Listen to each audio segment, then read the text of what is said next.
12가지 주님의 위대한 질문 시리즈 10번째 주시는 하나님 말씀은 신약 성경 중에 누가복음 10장 25절에서 29절의 말씀입니다. 신약 성경 109면이 되겠습니다. 신약 성경 109면 누가복음 10장 25절에서 29절의 말씀을 봉독할 때 살아계신 주님의 음성을 들으실 수 있기를 바랍니다. 어떤 율법 교사가 일어나 예수를 시험하여 이르되 선생님 내가 무엇을 하여야 영생을 얻으리까? 예수께서 이르시되 율법에 무엇이라 기록되었으며 네가 어떻게 읽느냐? 대답하여 이르되 네 마음을 다하며 목숨을 다하며 힘을 다하며 뜻을 다하여 주 너의 하나님을 사랑하고 또한 네 이웃을 네 자신같이 사랑하라 하였나이다. 예수께서 이르시되 네 대답이 옳도다. 이를 행하라. 그러면 살리라 하시니 그 사람이 자기를 옳게 보이려고 예수께 여짜오되 그러면 내 이웃이 누구니까? 아멘. 울렁울렁울렁대는 가슴 안고 연락선을 타고 가면 울릉 돌아 뱃머리도 신이 나서 두에서도 아름다운 울릉도 붉게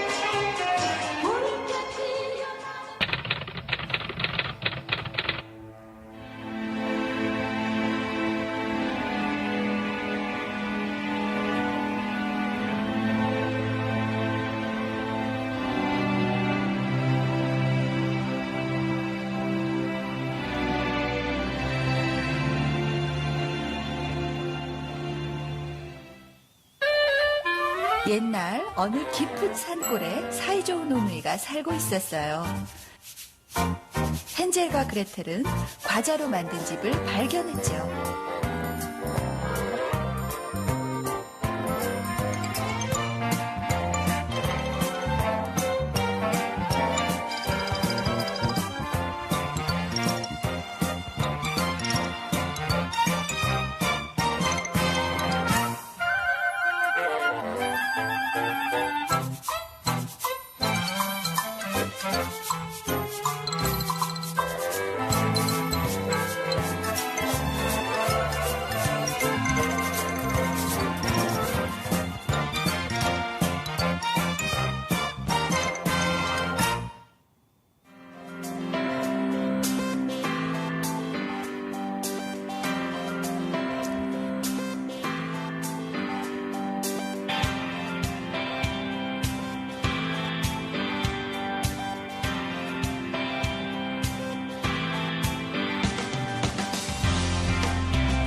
워렌 버핏은 어려서부터 경마에 대한 책도 읽기 시작했다고.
상류대학이었던 시카고 대학이 어떻게 인류대학이 되는지 보세요.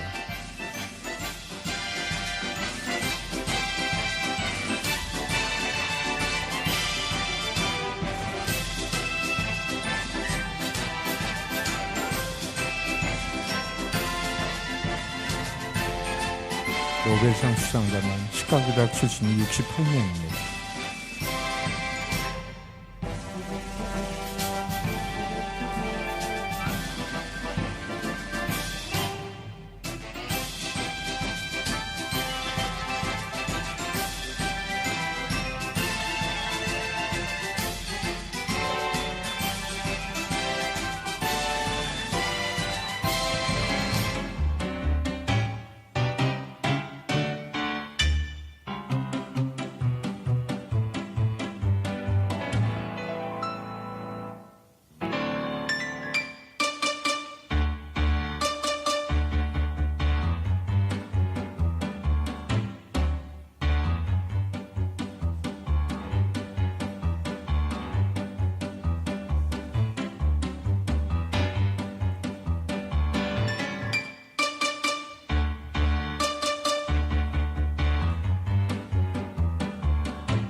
스트레스가 있는 사람은 책을 읽으시기 바랍니다. 그런 말이 있죠, 여러분. 사람은 책을 만들고 책은 사람을 만든다. 또 인도의 속담에도 그런 말이 있습니다. 당신이 먹는 것이 바로 당신이다. 육의 양식만이 아니라 우리의 정신적, 영적 양식도 마찬가지입니다. 우리가 읽는 정보들은 두뇌 장기 저장 파일이나 단기 기억 파일에 저장했다가 필요한 때 우리의 것으로 나옵니다. 일상생활의 영성을 위해서도 책 읽기만큼 좋은 수단은 없습니다. 그렇다면 우리가 이 독서의 중요성 영상에서도 봤지만 좋은 책들을 많이 읽어야 되겠지만 신앙인으로 특별히 어떤 책을 읽어야 하겠습니까? 영국 런던의 한 편집 기자가 국회의원, 대학 교수, 사업가, 작가 등 주요 인물 100명을 대상으로 당신이 만약에 밀폐된 공간, 소위 감옥에 간다면 어떤 책을 가지고 가고 싶으냐? 라고 묻는 질문에 대부분 넌 크리스찬들이었지만은 그들이 1순위로 꼽은 것은 바로 성경책이었습니다. 그 이유는 우리가 고난당하거나 소외당했을 때 가장 우리의 삶에 소망과 위로를 주는 책이기 때문이다라고 믿는다고 말했습니다. 하나님께서 인간에게 주신 최대의 보화는 인류의 구원자이신 예수 그리스도이고 또 그분에 대해서 쓴 책인 바로 성경입니다. 성경은 어느 시대를 막론하고 문명의 선구자 역할을 했습니다. 죄악으로 인해 암흑에 처했던 인류에게 이 성경은 참된 지식의 새벽을 일깨워 주었습니다. 수억 인간의 어깨의 발목에서 노예의 멍에와 사슬을 풀고 자유의 종을 울리게 한 것도 성경입니다. 수많은 사람들을 하여금 자신을 희생시키고 자선과 박애가로 살아갈 수 있도록 그렇게 영감을 준 것도 성경이었습니다. 사회의 변혁과 국가의 발전의 원동력이 된 것도 성경이었습니다. 그러므로 세계 선진국들은 다 성경에 기초한 나라들입니다. 정치, 경제, 사회, 문화, 예술 모든 분야의 인물, 위대한 인물들은 다 성경의 영향을 받아온 사람들입니다. 그래서 화이트헤드라는 사람은 성경에 대해서 이렇게 말합니다. 성경은 인간 나그네의 안내서요, 순례자의 지팡이가 되며 조종사의 나침판이요 십자가 군병의 무기이며 크리스찬의 생활 현장이다. 성소로 낙원은 회복이 되고 천국이 열리고 지옥문은 닫힌다. 성서는 문화의 광산이며 영광의 파라다이스 환희의 광물 줄기이다. 성서로 머리를 채우고 성서로 마음을 지배하게 하고 성서로 내 행동을 이끌도록 하라. 종교개혁자 루터는 성경의 한 구절이 일반 성적 1000권보다 낫다고 말했습니다. 만약 인류에게 이 성경이 없었다고 한다면 어떻게 됐을까? 아마도 이 세상은 동물만이 모여 사는 원시사회, 인간의 심령은 흑암이 지배하는 불안한 세상이 되고 말았을 겁니다. 우린 진정 하나님께 감사할 게 많지만 이 성경책을 가까이 두고 성경을 읽을 수 있고 성경을 상고할 수 있다는 것, 여러분, 그래서 믿음을 가지고 산다는 것, 이것이 하나님의 축복인 줄 믿습니다. 그런데 문제가 뭐죠? 아무리 귀한 보약이라도 데려다만 놓으면 무슨 소용이 있을까요? 제때 먹어야 효력이 발생합니다. 성경은 기분 날 때 읽고 그렇지 않으면 안 읽는 것이 아닙니다. 하루 3끼를 우리가 매일 음식을 먹듯이 하나님 말씀을 먹어야 됩니다. 칼 바르트의 유명한 말이 있죠. Word of God waits for us in the Bible every day. 하나님의 말씀은 성경 안에서 매일매일 우리를 기다리신다. 근데 문제는 읽어줘야 말이죠. 성도 중에 후탁 성도가 뭐죠? 주일날 교회 오는데 선반에 있는 성경책에 먼지 후후 불고 탁탁 털어서 오는 사람, 이런 사람을 후탁 성도라고 하는 거예요. 어느 목사님 신방을 성도님 집에 갔더니 냉장고에 무슨 쪽지를 붙여놨는데 이렇게 보니까 이렇게 써 있더래요. 내일 목사님 우리 집에 신방 오심. 성경책에 먼지 빨리 털어놓을 것. 이처럼 인생의 보화인 성경을 가까이 두고도 안 읽는 것도 문제지만은 읽어도 문제입니다. 성경을 읽어도 잘못 읽고 있는 것이죠. 성경 읽기에 문제가 있다는 거예요. 20세기의 영성가 토마스 머튼이라는 사람은 성경 읽기에 세 가지 방식이 있음을 제시했어요. 첫째는 인포메이션, 단순히 정보를 얻기 위해서 성경을 읽는 거예요. 두 번째는 포메이션, 그것은 마음의 단지 수양을 위해서 읽는 거예요. 세 번째는 트랜스포메이션, 인격과 삶의 변화를 위해서 읽는 겁니다. 여러분은 성경을 어떻게 읽고 계십니까? 오늘 주님은 우리에게도 질문하십니다.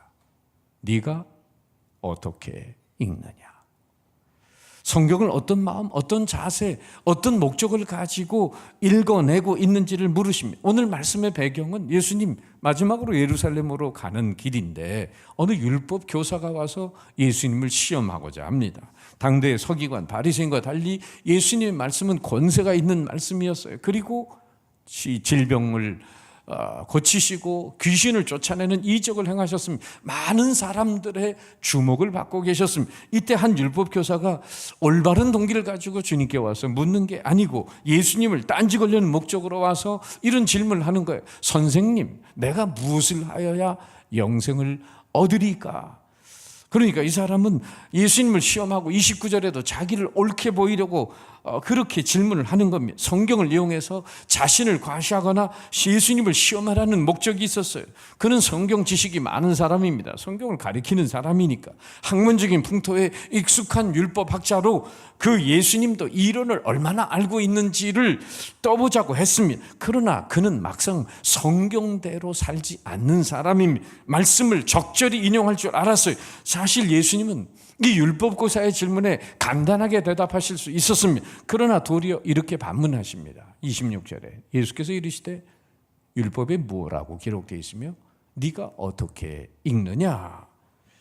이 질문을 통해 율법사에게 어떤 상태인지 내적으로, 그리고 앞으로 어떻게 성경을 대해야 되는지를 말씀해 주십니다. 예수님의 질문은 신앙은 경건한 감정뿐이 아니라 확고한 지식 위에 기반을 둬야 되고, 그리고 그 지식을 인격과 삶으로 내면화해야 한다는 것을 알려줍니다. 아울러 그동안 율법 교사가 읽어온 성경 읽기의 기존 방식이 아니라 새로운 방식으로 읽으라고 도전합니다. 사실 새로운 방식이라보다는 원래 원천적인 방식을 주님이 제시하는 겁니다. 그럼에도 빗나간 성경 읽기에 머물러 있는 한 영혼을 깨우기에 예수님은 율법에 뭐라 기록되어 있고 너는 그 율법을 어떻게 읽는데? 라고 질문하신 거죠. 그 질문에 율법사는 또 어떻게 대답합니까? 아주 청산유수처럼 모범 답안을 제시합니다. 27절 같이 읽어봅니다. 다 같이 시작. 대답하여 이르되 네 마음을 다하며 목숨을 다하며 힘을 다하며 뜻을 다하여 주 너의 하나님을 사랑하고 또한 네 이웃을 네 자신같이 사랑하라나이다. 모든 율법을 두 가지로 줄이라면 바로 이 말씀이잖아요. 이에 대해서 예수님께서 율법사에게 뭐라고 말씀하십니까? 네 대답이 옳도다. 이를 행하라. 그러면 네가 살리라. 네 영혼이 살고 네 미래가 사는 거다. 예수님 이 대답을 통해서 우리가 뭘 깨닫죠? 이 사람은 암과 삶이 분리되어 있는 사람이었음을 깨닫게 됩니다. 율법의 핵심 사항인 하나님 사랑, 이웃 사랑을 삶으로 실천하고 있는 사람이라면 예수님이 굳이 이것을 네가 행하라고 그렇게 말씀하실 필요가 없잖아요. 여러분, 오늘날 현대 교육의 맹점이 뭐죠? 안타깝게도 현대 교육은 암과 삶을 분리했다는 사실입니다. 현대 교육의 효시인 과거의 수도원 교육의 세 가지 요소는 영적인 독서, 그리고 기도와 영성, 그리고 공동체 생활이었어요. 그런데 우리의 현재 교육은 그런 데서 많이 이탈했습니다. 사람들은 대개 교육을 지식이나 정보를 전달하는 수준으로 생각을 하고 있는 것입니다. 지난번 순장수련회 때 유대인들이 한국 사람들도 그들 못지않게 뛰어난 사람들인데 왜 유대인들에게 결국은 지고 있는가 하는 얘기를 하면서 유대인들의 교육과 하브루타에 대한 얘기를 했습니다. 그러면서 제가 PPT를 보여드린 중에 한 장을 다시 떠올려서 여러분에게 보여드리면 바로 이런 내용인데요. 우리의 한국 사람들의 교육과 그리고 유대인들의 교육이 다른 게 뭔가? 듣고 외우고 시험 보고 잊어버리고, 이게 한국 사람 교육이라는 거예요. 그런데 유대인들의 교육은 질문하고 생각하고 토론하고 실천하고. 자, 한번 따라합시다. 듣고 외우고 시험 보고 잊어버리고. 그러니까 아이비리그에도 갑니다. 공부 열심히 해가지고. 근데 졸업이 안 돼요. 졸업이 안 돼. 토론하고 실천하는 적용 중심의 그 교육에 남아나지를 못합니다. 듣고 외우고 시험 보고 잊어버렸기 때문에. 그러나 따라합시다. 질문하고 생각하고 토론하고 실천하고. 바로 그래서 유대인들이 하버드 대학에 제일 많은 거예요. 끝까지 남아있는 사람들. 하버드 학생의 30%가 유대인들입니다. 여러분, 우리의 교육은 아는 것과 사는 것을 분리했어요. 살지 않으면서 가르치고 실천하지 않으면서 배웁니다.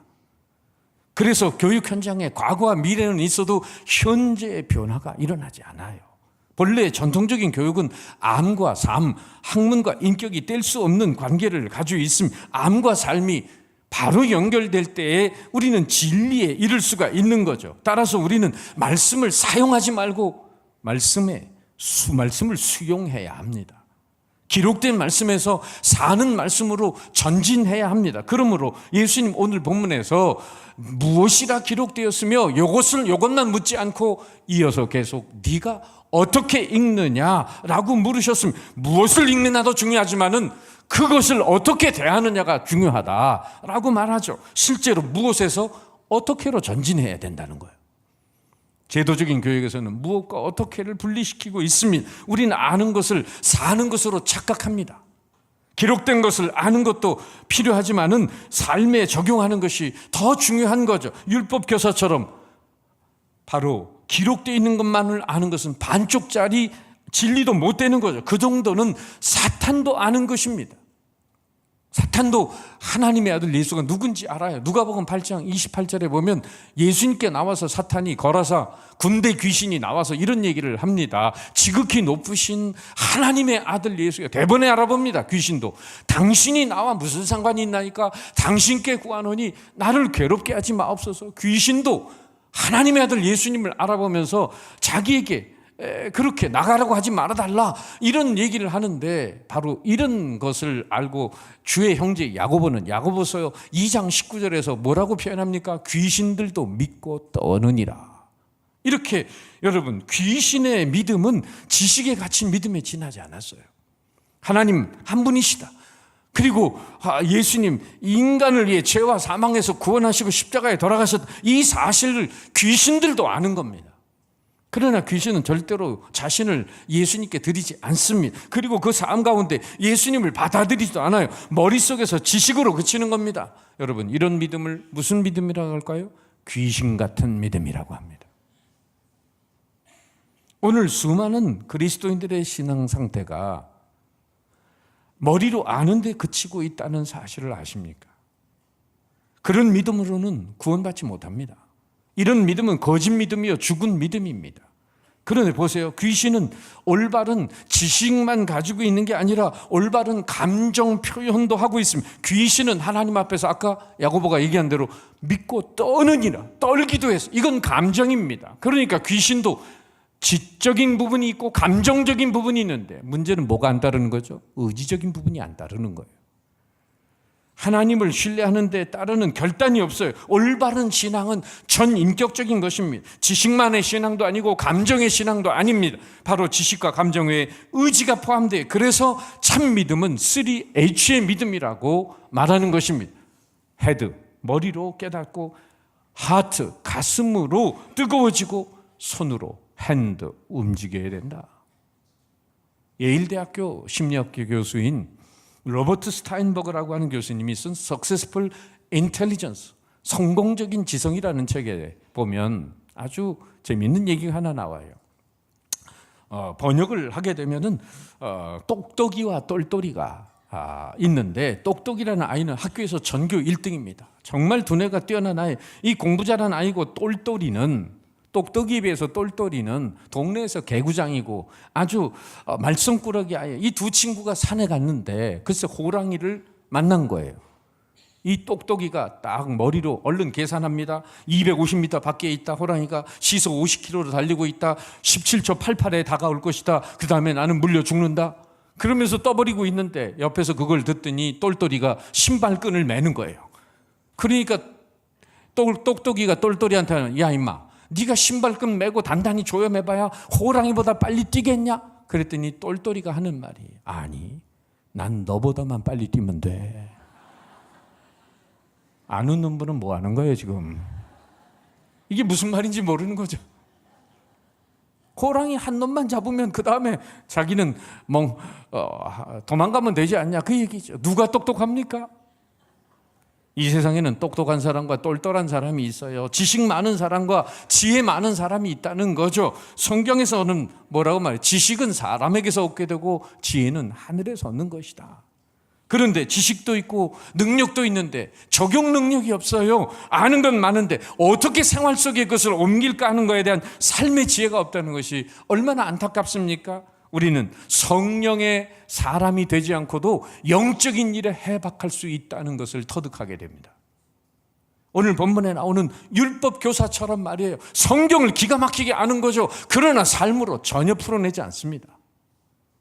예수님이 네가 입으로 말한 것처럼 마음과 목숨과 뜻과 힘을 다해 하나님 사랑하고 네 이웃을 내 몸같이 사랑하라 한 것을 가서 행하라. 그러면 네가 살리라 했더니 이 친구가 또 뭐라고 질문합니까? 29절에 이렇게 써있죠. 그 사람이 자기를 옳게 보이려고 예수께 여쭤하되 그러면 내 이웃이 누굽니까?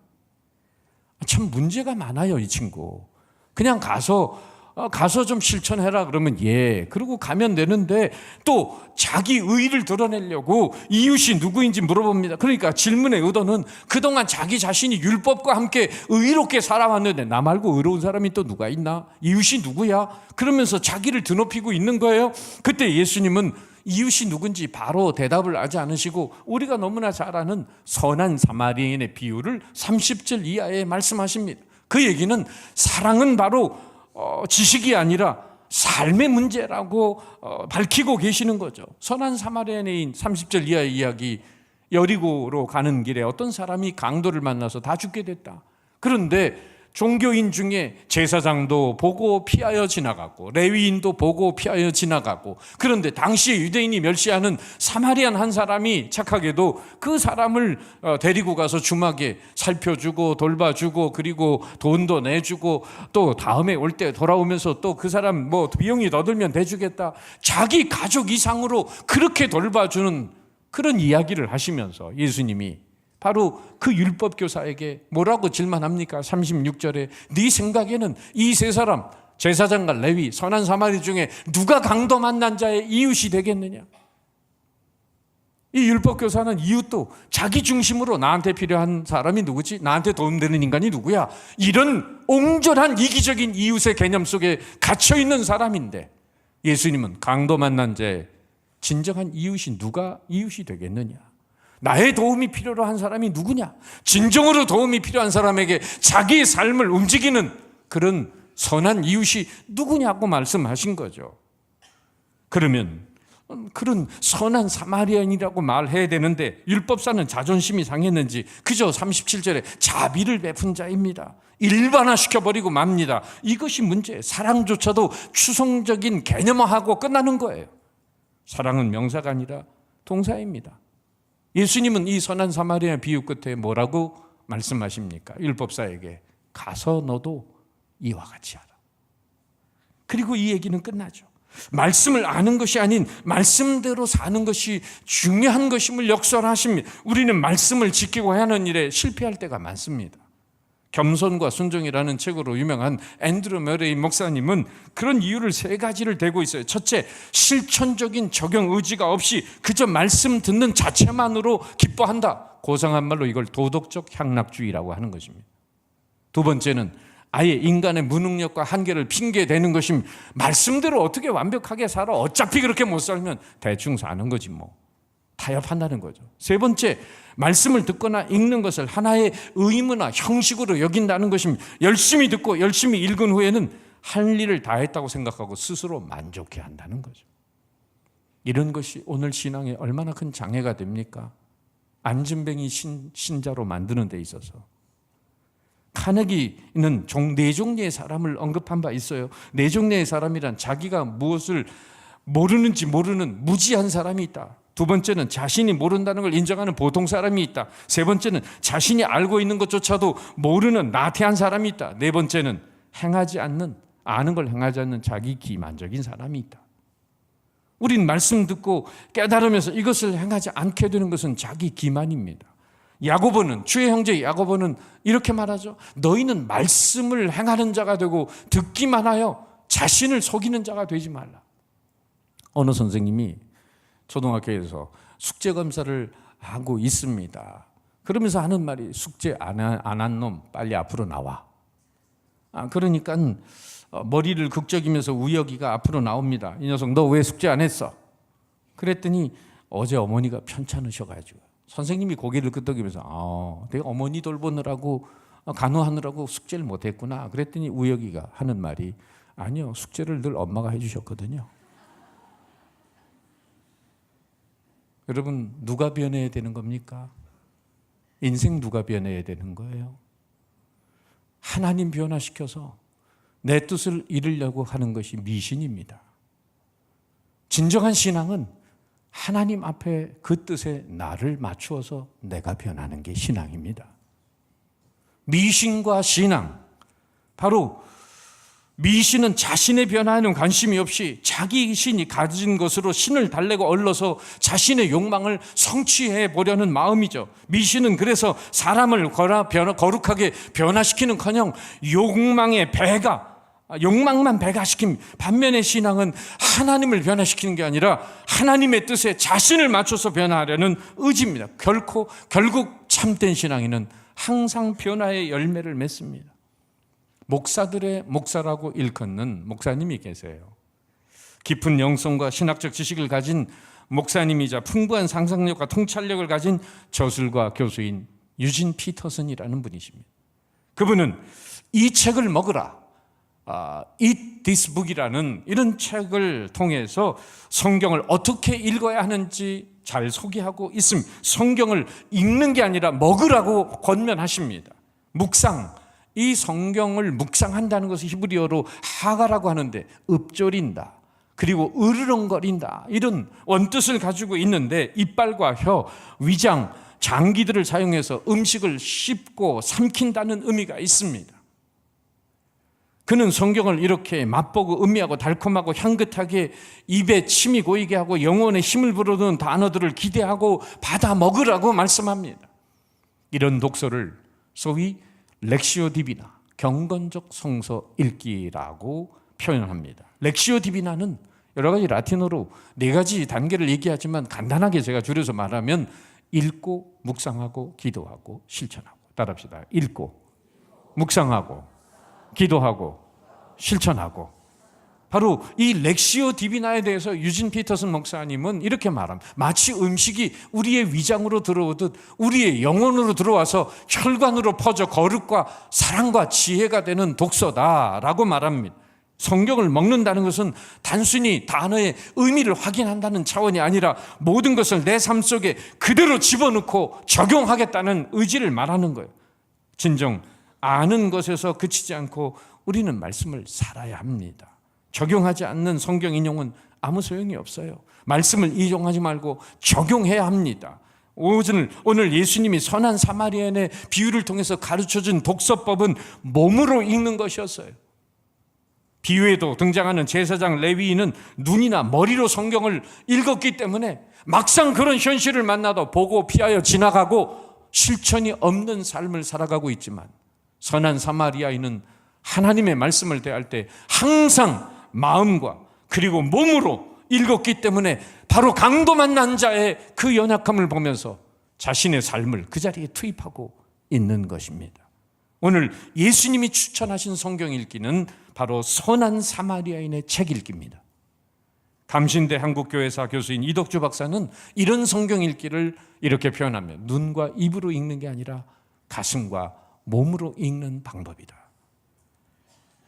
오래된 얘기지만 언더우드 선교사님이 우리나라에 왔을 때 초창기에 선교 초기에 세례를 받겠다고 지방에서 3사람이 올라왔는데, 세례 받으려면 이제 물속에 들어가야 되는데 옷을 딱 벗는데 보니까 맨몸 뒤에다가 나무 십자가를 다 몸에다 붙이고 왔더라는 거예요. 그래서 도대체 왜 나무 십자가를 이 뒤에다, 등 뒤에다 다 붙이고 왔냐 그랬더니 이분들이 서울에 올라가는 건 예루살렘에 올라가는 거하고 똑같은데 그러면서 말씀에 아무든지 나를 따르거든 자기를 부인하고 자기 십자가를 지고 나를 쫓을 것이니라. 그래서 그 말씀에 잇대어서 십자가를 등에다 붙이고 왔다는 거예요. 여러분 얼마나 우스웠겠어요. 문자적인 순종이지만 오늘날 그것이 그립다는 겁니다. 듣기만 하고 지식으로 끝내버리고 전혀 삶에 움직이지 않는 열매 없는 그런 모습이 아니라 정말 눈과 입으로 읽는 게 아니라 가슴과 몸으로 읽는 성경 읽기가 필요하다는 거죠. 암과 행함의 문제를 분리시키지 않고 하나로 보는 독법이라는 것입니다. 이게 나에게 무슨 의미가 있는가? 이걸 내 삶에 어떻게 적용할 것인가? 이런 질문을 부단히 던지면서 우리는 인생의 답을 찾아가야 됩니다. 암과 삶이 그려있던 율법교사에게 던지셨던 질문, 오늘도 우리가 그런 우를 범할 수 있게 주님은 우리에게 질문하십니다. 네가 성경을 어떻게 읽느냐?